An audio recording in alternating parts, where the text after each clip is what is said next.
Para mí es un verdadero placer estar esta tarde aquí en la Fundación Tatiana Pérez de Guzmán el Bueno para hablar sobre un tema que me es especialmente grato y al cual le he prestado atención en más de una ocasión. Eh, Les voy a hablar sobre las leyes de Indias y la acción protectora de la corona sobre la población indígena. Pero antes que nada, quería agradecer a la Fundación esta invitación y felicitarla por la labor, por la gran labor que hace en el terreno cultural y social con constantes acciones que están teniendo un gran eco en toda España, porque ya es una fundación con una presencia que va más allá de Madrid. Y bien, voy a empezar ya. Voy a empezar con este tema que espero que les sea al menos interesante. La llegada de los españoles al Nuevo Mundo supuso, entre otras cosas, el encuentro con una población indígena heterogénea asentada en los distintos territorios que se iban incorporando a la corona de Castilla. De manera casi inmediata se hizo necesaria una acción protectora sobre estos pobladores originarios de los nuevos territorios que se estaban descubriendo sumando a la cada día más dilatada monarquía hispánica. Esta normativa real de protección al indígena se inserta en su conjunto en la recopilación de 1680, en la recopilación de las leyes de Indias, y es testimonio de la constante acción tuitiva de la corona sobre esa población necesitada de protección. Sin que entremos aquí en la polémica siempre presente sobre las diferencias existentes entre las disposiciones vigentes y la realidad de su aplicación práctica en los distintos territorios indianos, que es una disfunción que efectivamente se dio, nosotros nos referiremos ahora a la normativa. Y antes de referirme a este conjunto de disposiciones destinadas a la protección de la población indígena de las Indias hispánicas, es ineludible hacer una serie de precisiones sobre el ordenamiento jurídico indiano que, de no hacerse, harían difícilmente comprensible las cuestiones que se irán planteando. En los primeros momentos del descubrimiento, los reyes católicos tuvieron la pretensión de trasladar a las Indias el derecho castellano en bloque. Pronto se impondrá la realidad, haciendo imposible la citada traslación. ¿Cuáles fueron las razones que hicieron fracasar tal intento y cambiar de política en este campo? En primer lugar, precisamente, la existencia de una numerosa población indígena heterogénea desde el punto de vista étnico, cultural y religioso, siendo esta diversidad uno de los elementos fundamentales que llevaron a la certeza de que sería empresa imposible aplicar a tan diferentes grupos de población una misma legislación, pensada además para unos hombres y unas tierras, los habitantes de los reinos que componían la corona unida de Castilla y León, que eran completamente diferentes en raza, cultura y religión.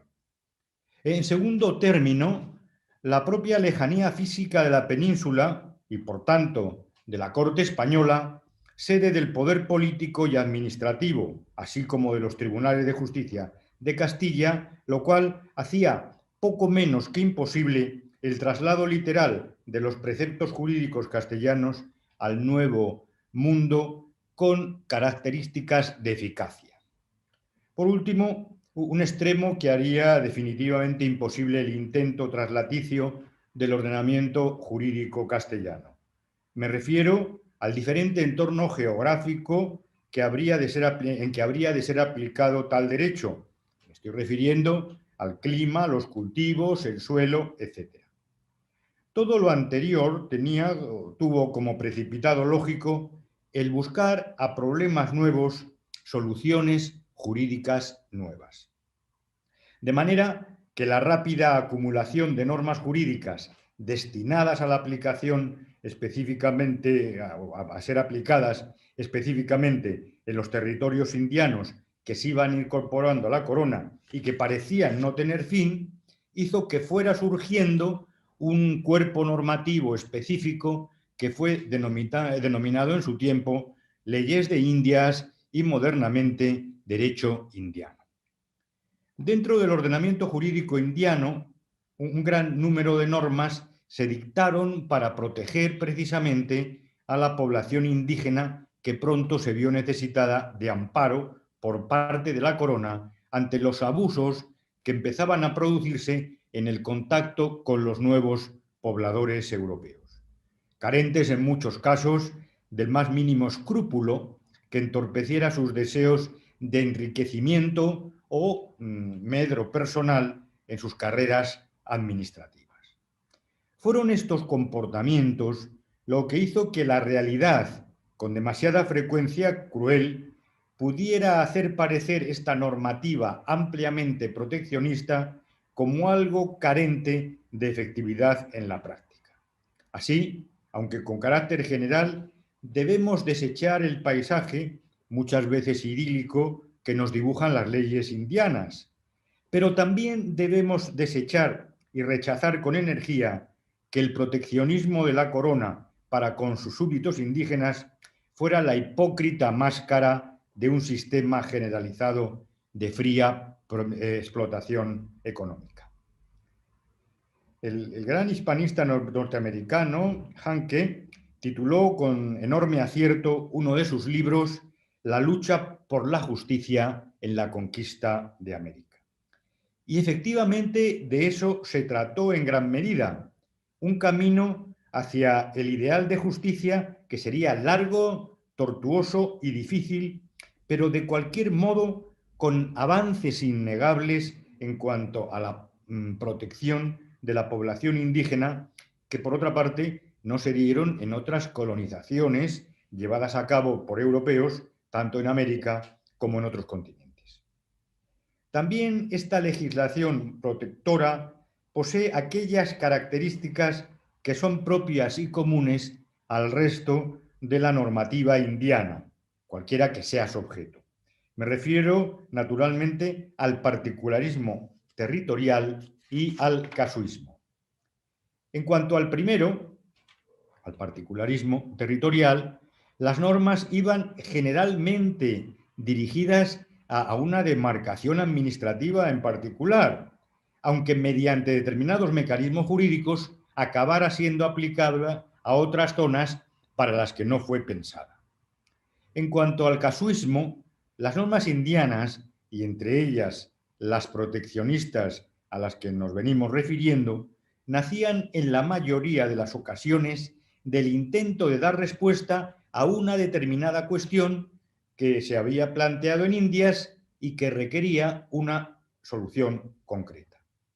No obstante, nos encontramos con numerosas normas, algunas de ellas de importancia capital, que están dirigidas a la protección de la población originaria sin hacer distingos territoriales de ningún tipo.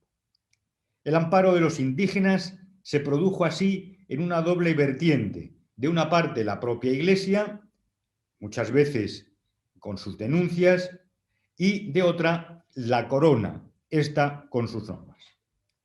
En cuanto a la primera, en cuanto a la Iglesia, de enorme trascendencia en todos los órdenes fue la bula de Paulo III, Sublimes Deus, de 2 de junio de 1537, en la que el pontífice declara a los nativos de Indias verdaderos hombres, afirmando que aun los que se encuentran fuera de la verdadera fe no pueden ser desposeídos de su libertad ni del dominio de sus bienes.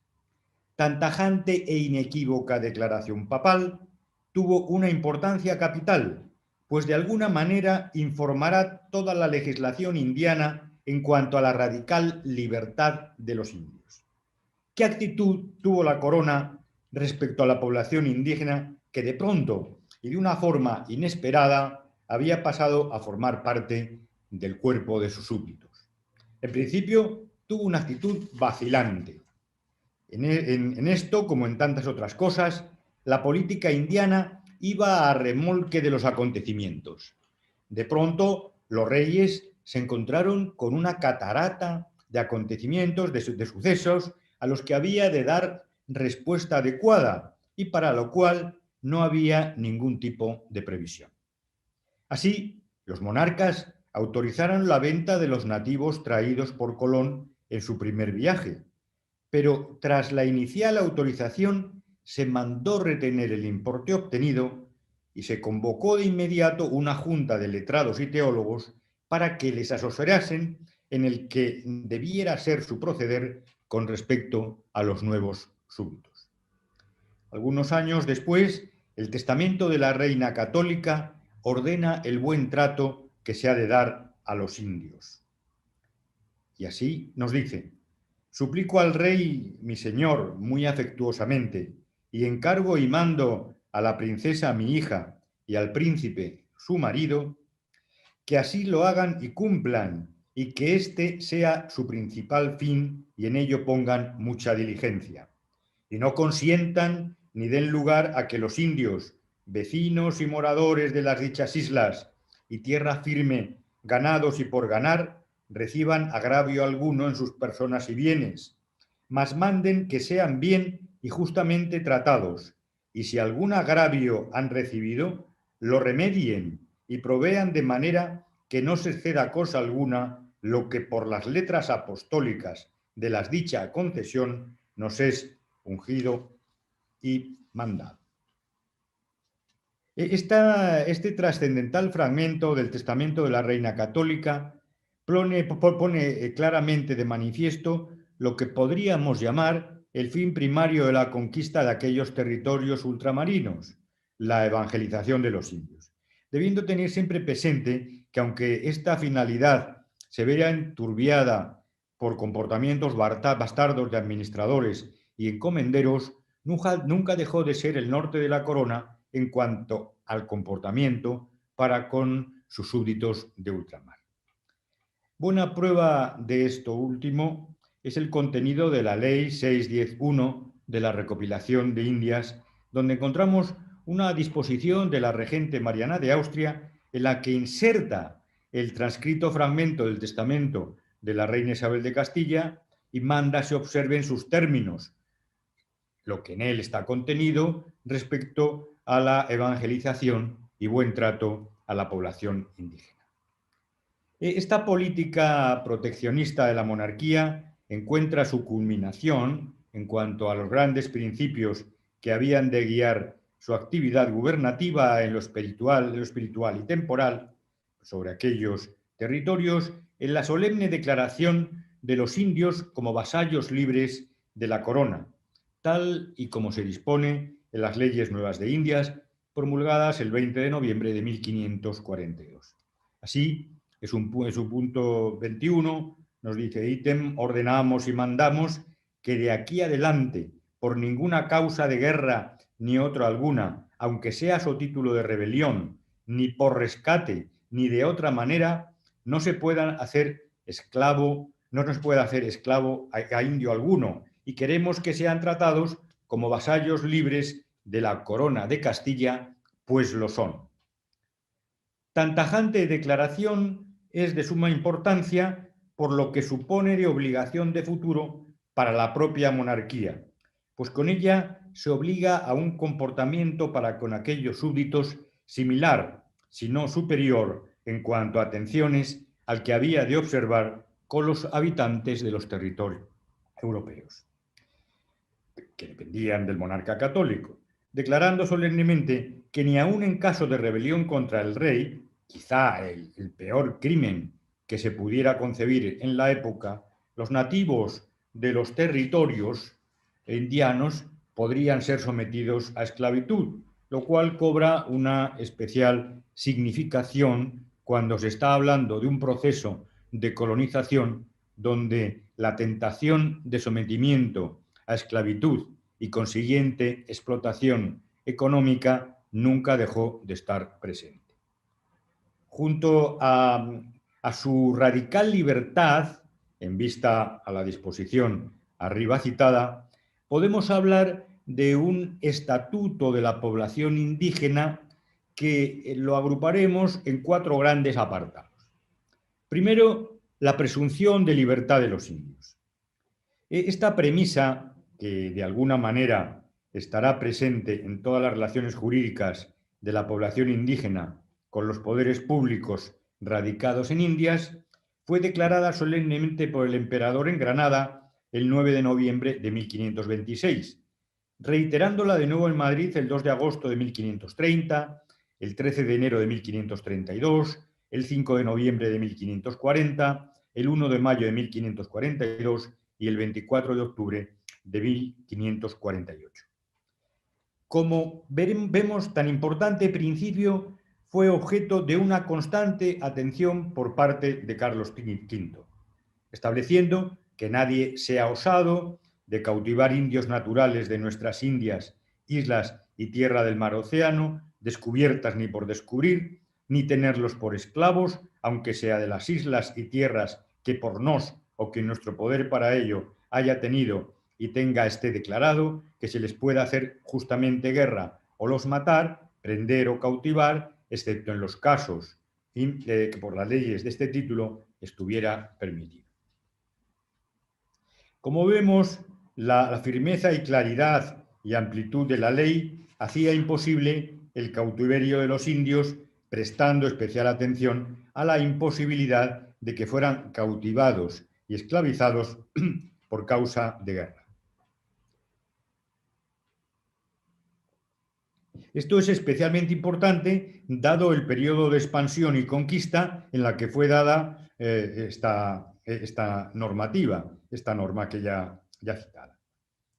No obstante, lo reiterado de las disposiciones sobre la libertad fundamental de los indígenas se hizo necesaria, y recordarla frecuentemente, por justamente quizá por el olvido a que pudiera dar lugar si el rey no estuviera, digamos, encima de su aplicación exacta. Y así una real cédula del emperador dirigida a la Audiencia de México en 1553 afirma de nuevo la presunción de los indios.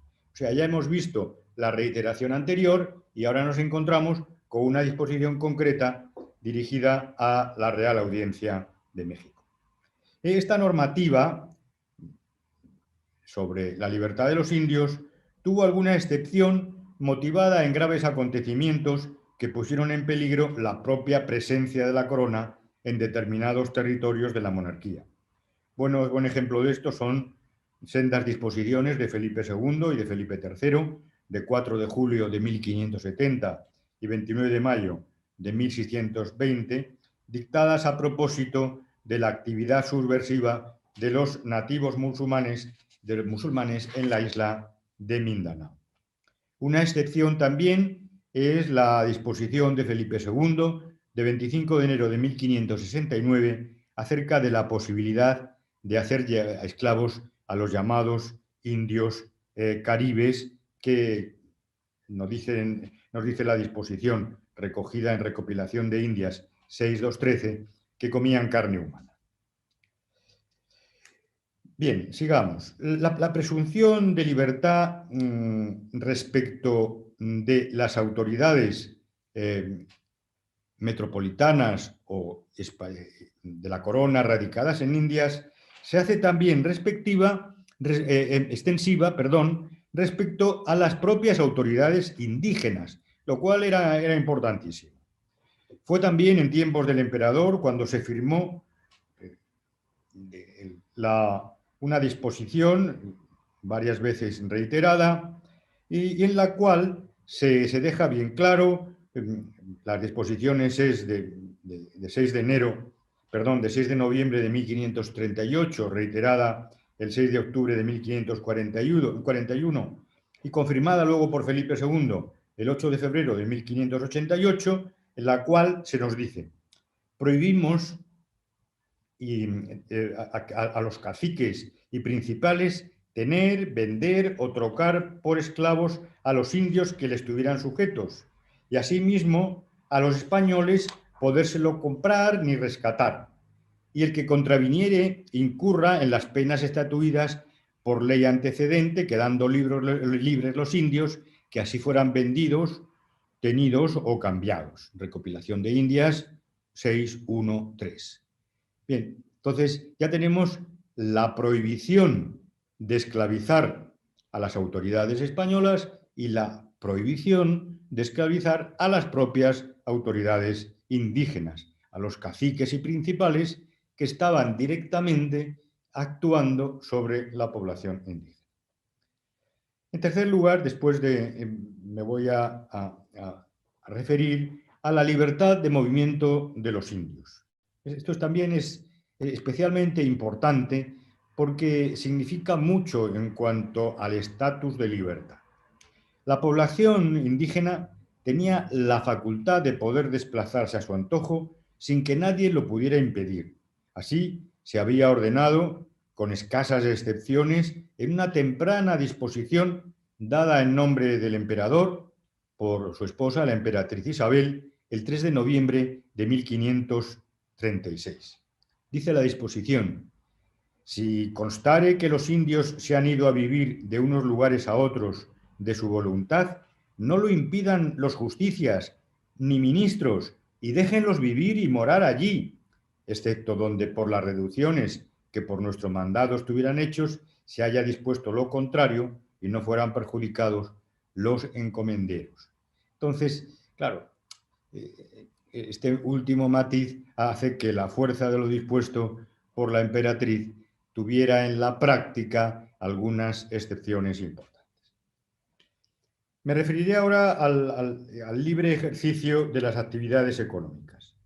La población indígena podía ejercer libremente todo tipo de actividad económica, y así una disposición de 1551, reiterada por Felipe II en el Pardo el 30 de enero de 1567, autorizaba a los indios el libre comercio de sus producciones, y esta norma tenía un carácter general y como finalidad última evitar los abusos que se daban al obligar a los indios a comerciar en determinadas condiciones o simplemente impedirles el tráfico mercantil. Relacionada con esta libertad básica de comercio de sus productos está la autorización de 17 de diciembre de 1551 a los indígenas para poder criar libremente toda clase de animales, lo cual era también importante para el sustento de las familias e impedir que estos tuvieran que necesariamente adquirir ciertos bienes, ciertos productos de fuera del entorno del poblado, de fuera del entorno familiar. Y así nos dice la recopilación de Indias 6.1.22, que recoge la disposición de 1551, no se prohíba a los indios que puedan criar todas y cualesquier especie de ganados, mayores y menores, como lo puedan hacer los españoles, sin ninguna diferencia, y las audiencias y justicia le den el favor necesario.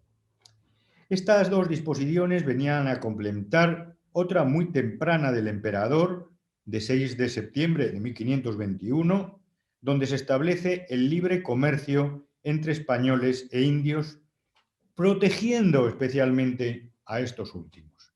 También esta disposición imperial, que es de 1521, tengamos en cuenta, nos dice mucho del marco general proteccionista. Está recogida en la recopilación 6.1.24. El trato, rescate y conversación de los indios con españoles los unirá en amistad y comercio voluntario, siendo a contento de las partes con que los indios no sean inducidos, atemorizados ni apremiados, y se proceda con buena fe, libre y general para unos y otros, y no se puedan rescatar ni dar a los indios armas ofensivas ni defensivas por los inconvenientes que puedan resultar, y el que contra voluntad de los indios en su descubrimiento o después en otra forma contra el tenor de esta ley hiciere el contrato y contra lo contrario incurra en pena en todo lo que así rescatare o hubiere por esta razón, y más la mitad de todos sus bienes, para nuestra Cámara, juez y denunciador. También estaba prohibido el traslado de los indios, o determinados traslados. En el ordenamiento jurídico indiano estaba prohibido que los indígenas fueran trasladados de un lugar a otro cuando este cambio de entorno no les fuera beneficioso. Así lo dispuso el emperador en tiempos del emperador, el gobernador de los reinos de Castilla, Cardenal Tavera, el 28 de enero de 1541, reiterando su contenido Felipe II por sendas disposiciones de 23 de marzo y 19 de diciembre de 1568. Nos dice: ordenamos que los indios de tierra fría no sean llevados a otra, cuyo temple sea caliente, ni al contrario, aunque sea en la misma provincia, porque esta diferencia es muy nociva a su salud y vida, y los virreyes, gobernadores y justicias hagan sobre esto las ordenanzas necesarias y convenientes, las cuales sean guardadas y cumplidas. Efectivamente, un traslado, aunque sea una misma provincia con diferentes climas, y en las Indias se daban, y imaginen ustedes por un momento las diferencias climáticas que hay en el estado de Veracruz actual, entre Veracruz en la costa, en el puerto de Veracruz, y la capital del estado, Jalapa, en 20 minutos de coche, pues uno está subiendo miles de metros y se encuentra con un clima parecido a Suiza arriba y el clima tropical en la costa del Golfo de México. Bien. Con alguna excepción, algo parecido también se dispuso por Felipe II en 1574 para los nativos filipinos respecto a ser trasladados de islas. La población indígena gozaba también de determinados privilegios de carácter procesal que no debemos dejar ahora y olvidar, porque son importantísimos. En primer lugar, los juicios de los indios tienen la consideración procesal de casos de corte. Esto tiene como consecuencia inmediata que se sustraen de los jueces naturales, a los que en principio correspondería entender en el asunto, para ser remitidos a la Real Audiencia o, en su caso, a la jurisdicción especial en que consistía el juzgado de indios. Se trataba, en suma, de establecer un procedimiento judicial beneficioso y garantista para una población necesitada de él. Efectivamente, la corona consideraba a los indios especialmente desvalidos y, al igual que había establecido en Castilla una serie de cautelas y garantías judiciales que ampararan a las viudas, huérfanos y miserables, las va a establecer en las Indias con los nativos. Por otra parte, los nativos estaban facultados por el ordenamiento procesal para rendir prueba aunque hubiera expirado el plazo probatorio. La extensión de este término, que en el proceso ordinario tiene un carácter preclusivo, se hacía necesaria dadas las características de la población amparada, ya que al tener un bajo nivel cultural, un escaso o nulo conocimiento del ordenamiento jurídico y un inevitable alejamiento de la actividad de los tribunales de justicia y de la práctica, de estos, la aplicación estricta de los plazos podía llevar aparejada una situación de abuso para con los nativos incursos en procedimientos. Además, la tramitación de las causas de los indios debía ser breve y sumaria. Por la misma razón que he expuesto en el punto anterior, se hacía necesaria estas cautelas respecto a la duración y extensión de los pleitos. Así se estableció en las ya citadas leyes nuevas de 1542, donde su apartado 20 se establece tanto lo relativo a la especialidad del proceso como lo concerniente a plazos y carácter de este proceso. El precepto, junto a un contenido claramente proteccionista de la población nativa, da entrada en el procedimiento al propio derecho consuetudinario indígena, y así se amplía enormemente las posibilidades de defensa de los indios, que podrían alegar ante los tribunales basándose en el ordenamiento prehispánico de los distintos pueblos. En el procedimiento penal se les libera de tener que prestar fianza en las querellas por calumnia, lo cual tampoco deja de ser importante por el abuso que se podría dar en este campo. Los indígenas gozaban también de algunos privilegios penales. Así, los delitos que eran cometidos por indios eran castigados con mayor benignidad que los cometidos por españoles.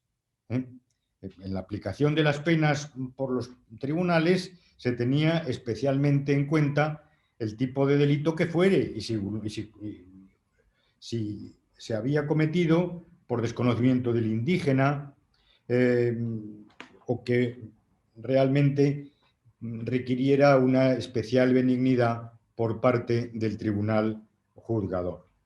Así, Felipe II, por una real cédula de 9 de diciembre de 1593, nos dice: ordenamos y mandamos que sean castigados con mayor rigor los españoles que injuriaren o ofendieren o maltrataren a los indios, que si los mismos delitos se cometiesen contra los españoles y los declaramos por delitos públicos.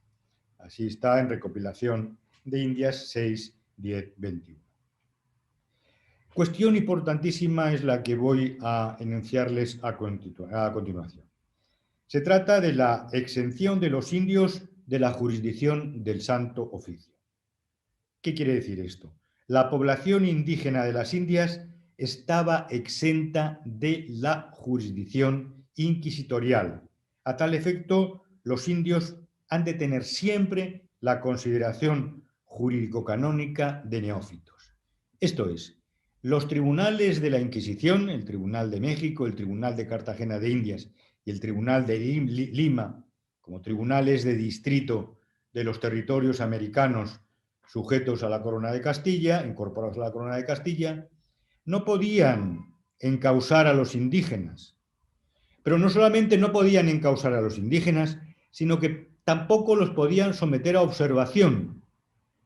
La Corona trataba con esto de evitar que los inquisidores pudieran actuar sobre una población que estaba en proceso de evangelización y sobre todo con una población en la que se estaba produciendo, como ha sucedido hasta la actualidad, una cierta mistura entre la nueva religión que les llegaba, entre el credo católico y las viejas formas rituales de las religiones indígenas. En el campo del derecho privado, los indígenas podían casarse libremente sin importar el origen del consorte, aborigen, peninsular o criollo, y esta facultad está en el origen del mestizaje que ha caracterizado siempre la presencia española en los territorios de ultramar y que, por el contrario, no se dio en otros procesos de colonización protagonizados por europeos. Además de esto, la población indígena tiene libertad para disponer de sus bienes por testamento con muy escasas limitaciones. También, con el fin de evitar despojos a la población indígena, estos no pueden disponer de sus propiedades sin observar determinadas formalidades. Se trataba, como en tantas otras ocasiones, de evitar abusos y engaños que acarrearían la ruina de la población nativa. Las cautelas eran especialmente necesarias en todo lo atinente a las tierras de cultivo, fuente de sustento para las unidades familiares indígenas. O sea que la disposición de las propiedades estaba observada y sujeta a determinadas cautelas por parte de las autoridades españolas. Están exentos los indios del ejercicio de la tutela y de otras cargas contempladas en el ordenamiento civil castellano, este ordenamiento civil castellano era en principio el aplicable en Indias con determinadas variantes y especialidades. Los indios, además, podían retractarse una vez concluida una venta de bienes si la transacción le había causado un perjuicio considerable y evidente.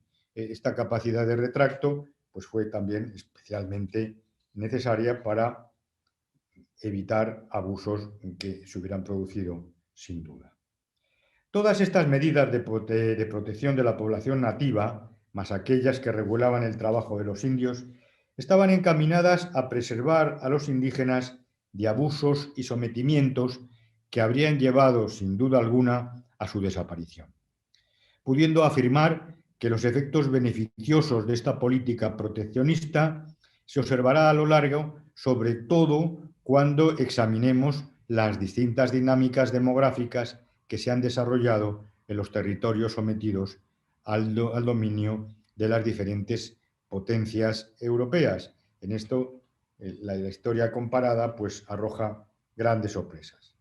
El fraude y la inobservancia que sin duda se dio en la aplicación de esta normativa por parte de los tribunales y autoridades administrativas radicadas en las Indias y encargadas de observarla y hacerla observar, no procedió nunca de una política premeditada de la corona española, que antes bien trató siempre de poner remedio, tanto con reformas legislativas que trataran de subsanar los defectos de la normativa anterior, como corrigiendo y castigando a las autoridades que cometieran abusos o se desviaran de forma deliberada de las instrucciones emanadas de las autoridades radicadas en la Corte y con autoridad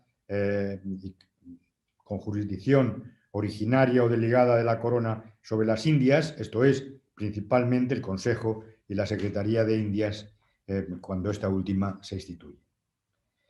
Buen ejemplo de la constante atención, y ya voy terminando, de la corona para con los abusos que se pudieran infringir a sus súbditos de Indias y remediarlos con rapidez en lo que fuera posible, es una ley recopilada debida a Carlos II y a la reina gobernadora, doña Mariana de Austria, su madre, en la que se recoge una disposición del anterior monarca de Felipe IV, la cual termina con el siguiente texto.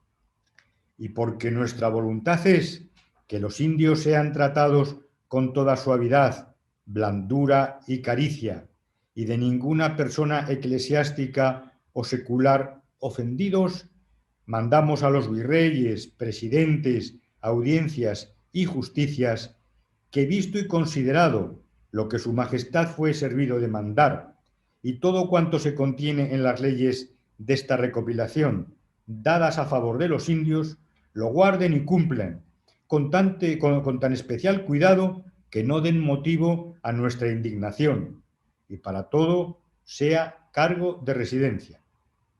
Para todos sea cargo de residencia, para todas las autoridades indianas. Y se recoge así en Recopilación de Indias 6-10-23.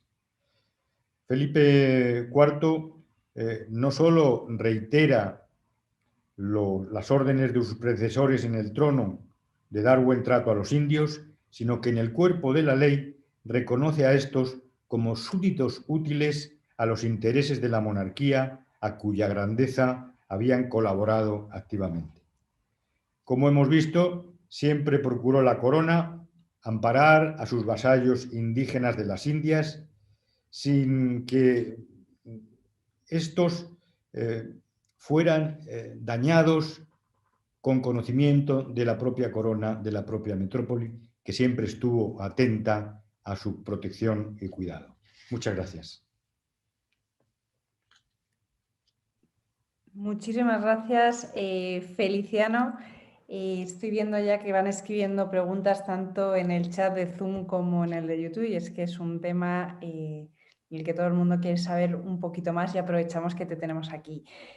Vamos con la primera pregunta. Quieren saber, dice, ¿por qué la leyenda negra se resiste a desaparecer?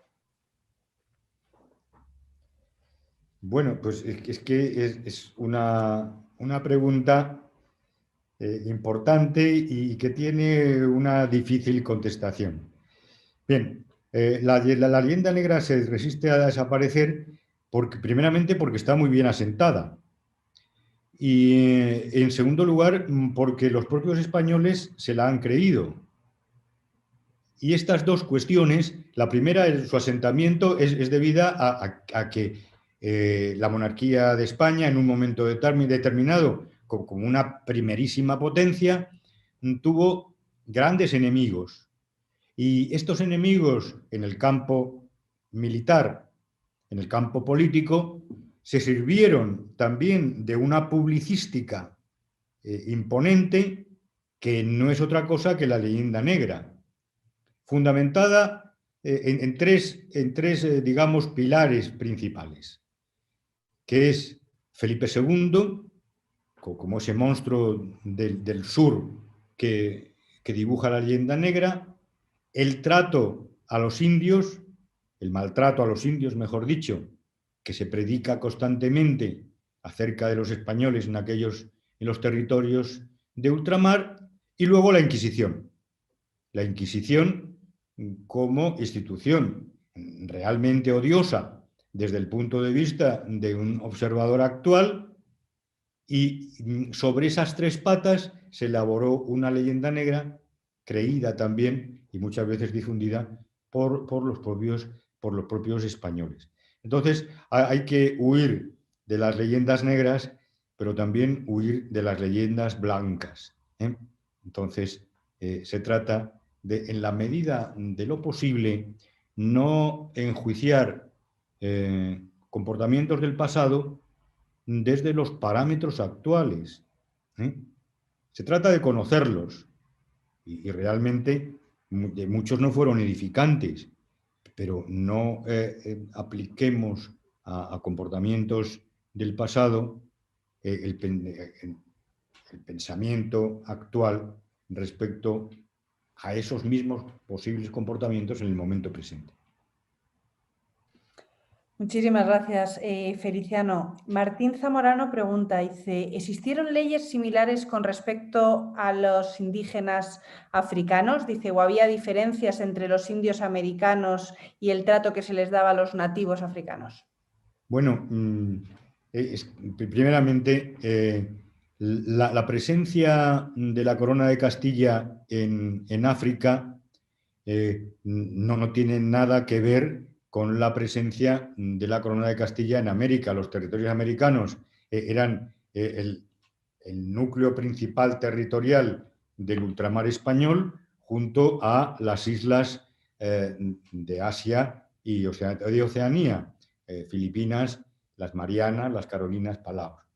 O sea que la corona de Castilla y todo lo que yo he expuesto esta tarde son disposiciones de las Indias incorporadas a la corona de Castilla, no tuvo apenas presencia en África.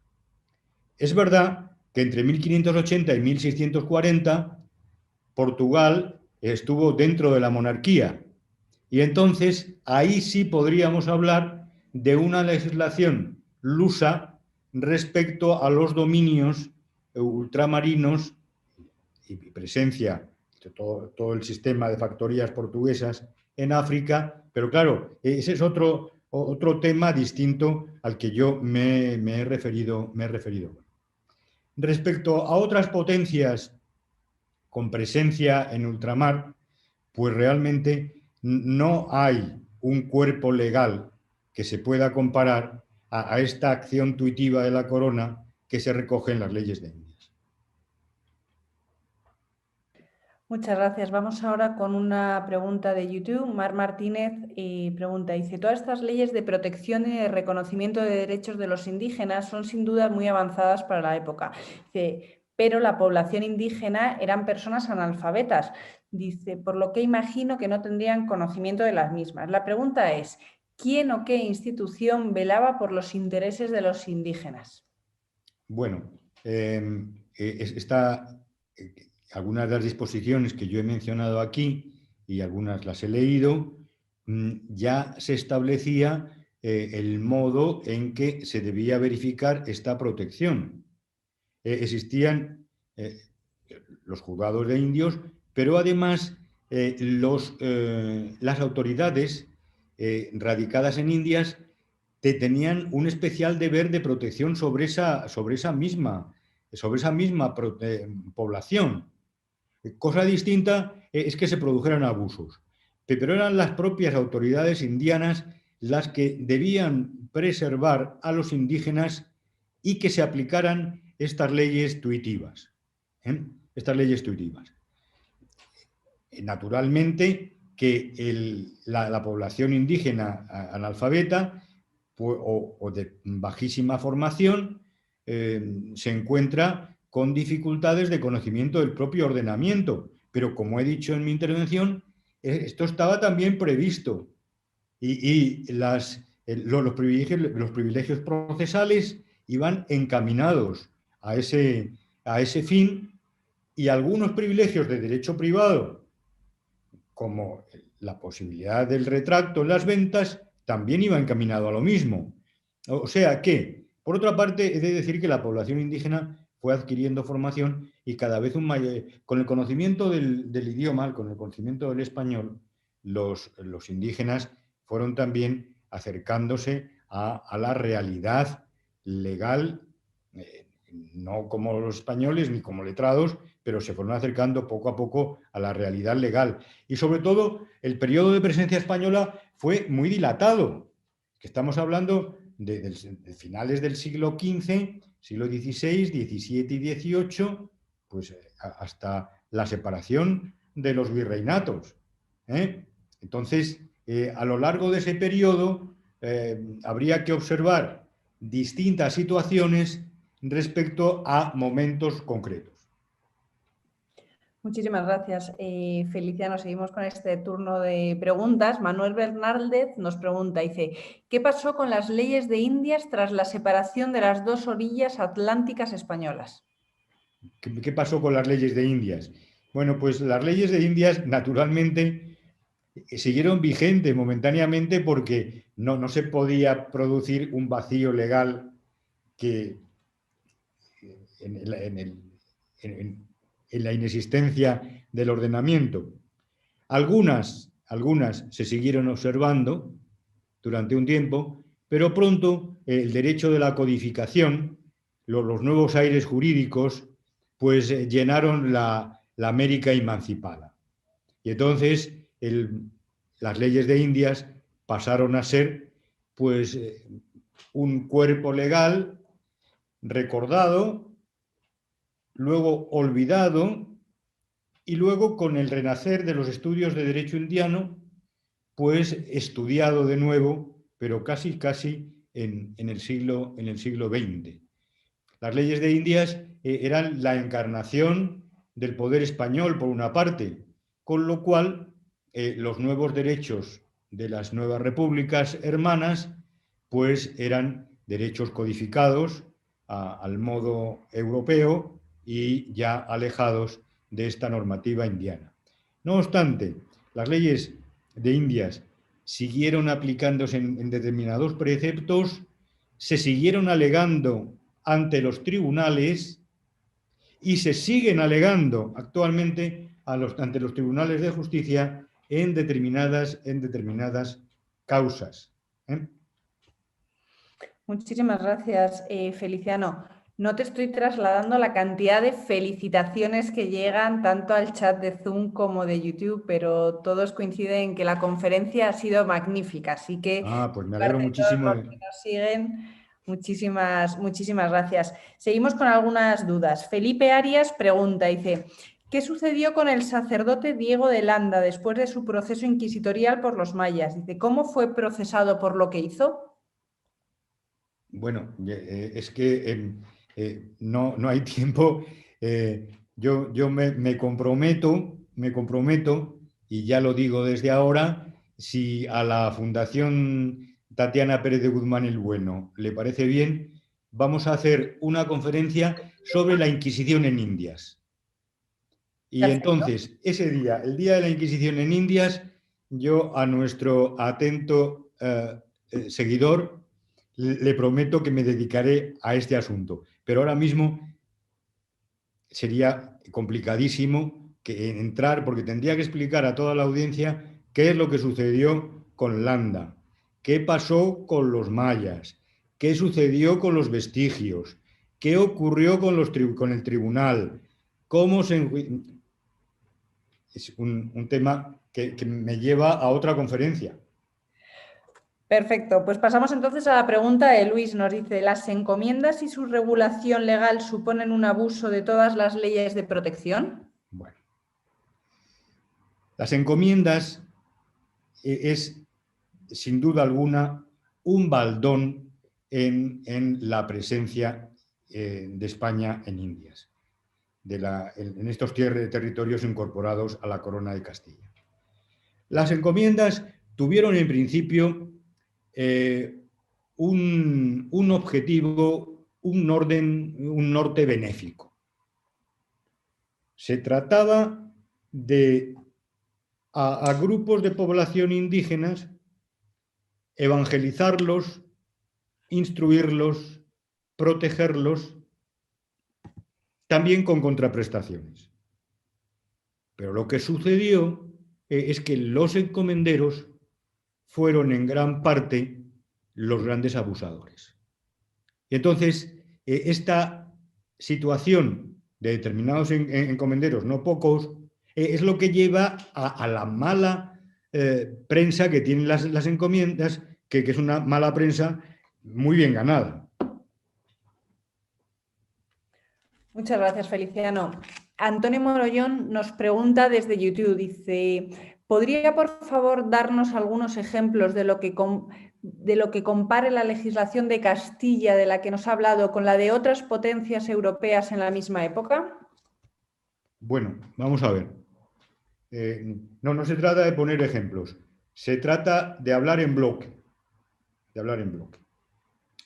La colonización de los territorios ultramarinos americanos y asiáticos incorporados a la Corona de Castilla no tiene nada que ver en sus planteamientos con la acción colonizadora de otras potencias europeas.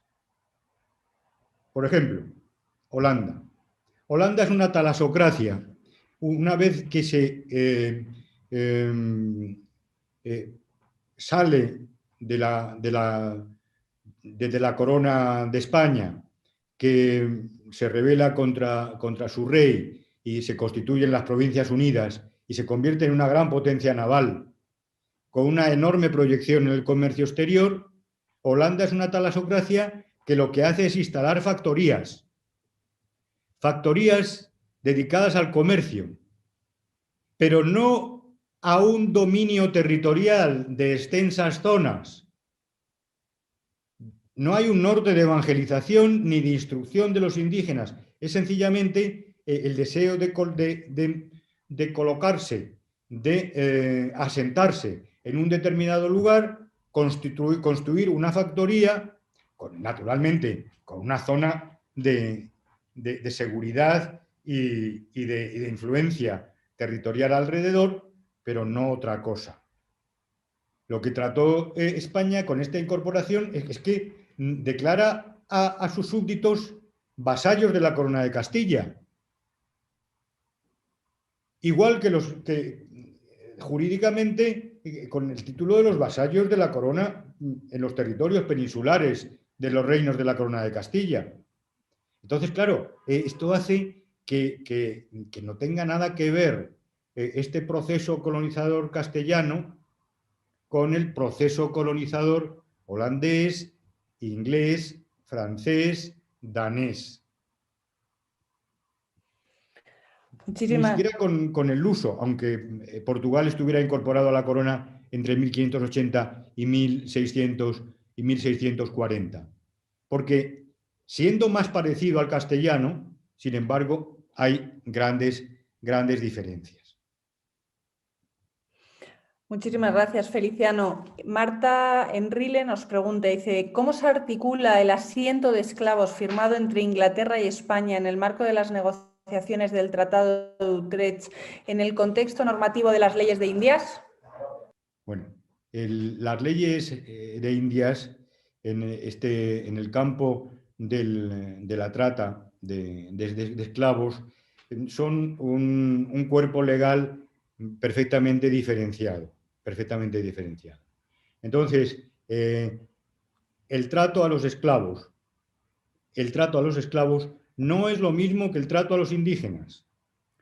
La normativa aplicable a los esclavos es una normativa diferente a la aplicada a los indígenas. Entonces, toda la normativa que yo he venido exponiendo esta tarde se refiere a la población indígena nativa de América. La solución de traer esclavos negros de África es una solución que da lugar a una nueva población y da lugar a la inserción de estos hombres ya esclavos en un mundo, pero con estatus jurídico diferenciado. Entonces hay que hablar de estatus distintos y de la aplicación de la normativa internacional. El asiento de esclavos fue utilizado como una moneda de cambio en los tratados internacionales del momento porque suponía un enorme beneficio económico para la potencia que había conseguido una situación beneficiosa en ese tratado. Entonces nos llama la atención, pero en el campo jurídico de las leyes de Indias es un mundo, es una célula aparte. Muchas gracias. José Antonio le gustaría saber, dice, ¿las denuncias de Fray Bartolomé de las Casas se pueden considerar exageradas e ir en contra de la imagen de la corona o sí que estaban justificadas? Bueno, vamos a ver. Esto es una cuestión espinosa. La primera gran denuncia es la denuncia del padre Montesinos, en el famoso, en la homilía, en el sermón del domingo de Adviento, en Santo Domingo, donde expone, y con una dureza tremenda,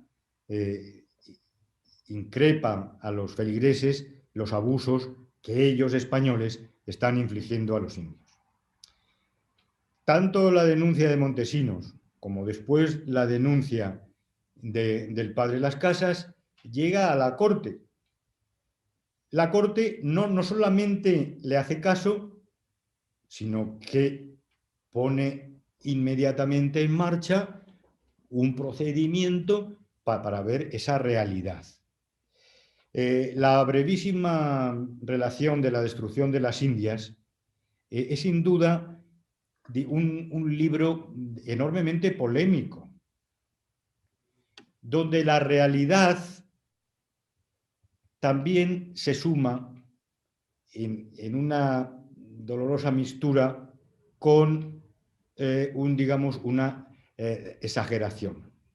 Entonces, la brevísima relación de la destrucción de las Indias se debe leer con muchísima atención, poniéndola en relación con el eco que tuvo en la corte y con la realidad de las disposiciones a que va a dar lugar en la corte, la suprema atención del rey sobre lo que se le estaba diciendo, hay que ponerlo en relación con esto, con la realidad que conocemos de las Indias y también con la propia realidad de la personalidad del padre Las Casas. Pues muchísimas gracias. Hay una pregunta similar quizás a la primera que dice que ¿por qué los españoles siempre tenemos esa actitud derrotista ante nuestra historia? Bueno, es que claro, pues que quizás sea el carácter nacional. Yo no la tengo, pero hay mucha gente que la tiene. Nuestra historia, yo creo que debe ser vista, observada y estudiada viendo todos sus aspectos. La historia del mundo no se puede explicar sin la historia de España. Hay unas cuantas historias nacionales que son inevitables para el conocimiento de la historia del mundo. Una de esas historias es la historia de España. Entonces se debe conocer nuestras grandezas, también se debe conocer los fallos que se hayan podido cometer en este larguísimo, digamos, devenir histórico, y ver lo que pasó en el solar hispano peninsular, lo que pasó en el exterior, la gran acción de España en América, las universidades, las ciudades, iglesias, centros de estudio. Recordemos, por ejemplo, el elogio que hacía Humboldt de la Ciudad de México. Ver todo esto. Y, desde luego, mirar nuestra historia con orgullo, pero sobre todo también con claridad.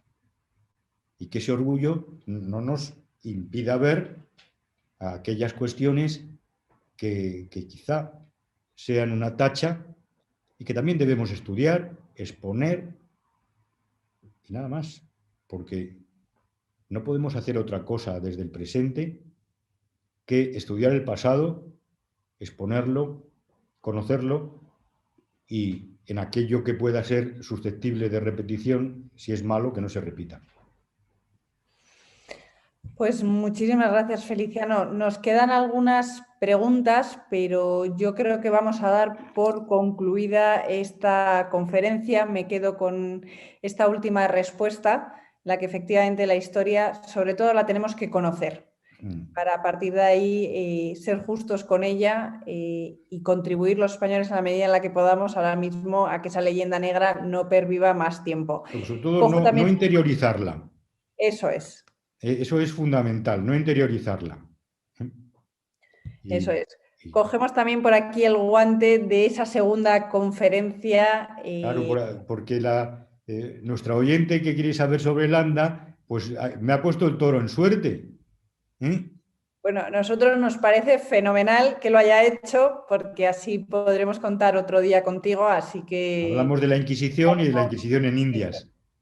Perfecto, pues buscaremos, si os parece, una fecha y emplazamos a todo el mundo a que nos siga también en esa otra conferencia. De nuevo, Feliciano, un gusto tenerte esta tarde aquí en la Fundación. Querida Leticia, que no se considere esto una autoinvitación, por favor.